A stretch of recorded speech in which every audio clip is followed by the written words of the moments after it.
Pemirsa, tim gabungan menggelar razia kendaraan angkutan umum berplat hitam di depan Terminal Bus Tipe A Kota Lok Semawe Selasa 25 Juni. Razia tersebut dilakukan karena masih banyaknya kendaraan angkutan umum yang belum memasang plat kuning dan masih batal uji.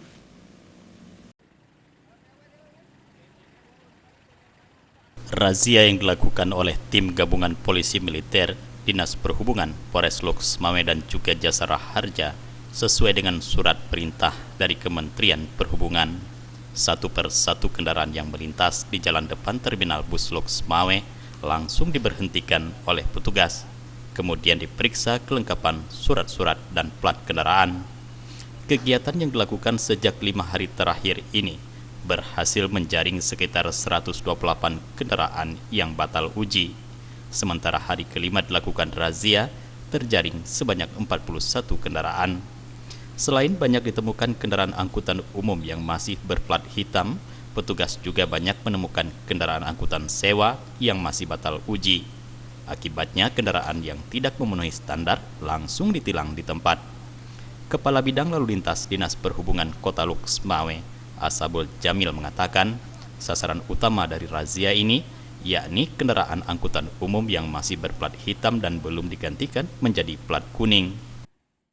Hari kelima melakukan razia terutama yang bagi plat hitam.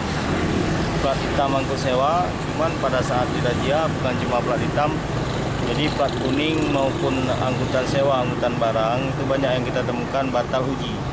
Batal uji, maka hingga saat ini mungkin hampir 100-an udah kita keluar hingga saat hari ini. Batal uji, batal KPS, dan tidak layak jalan.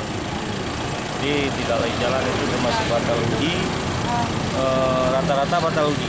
Himbauan kita kepada pengendara untuk melakukan uji kelayakan kendaraan sebelum berkendaraan dan untuk bagi yang plat hitam segera diurus pengurusannya ke plat kuning. Petugas juga menghimbau kepada pengendara angkutan umum agar sebelum melakukan perjalanan memeriksa terlebih dahulu kelayakannya. Dari Lok Semawe, kontributor Aceh TV melaporkan.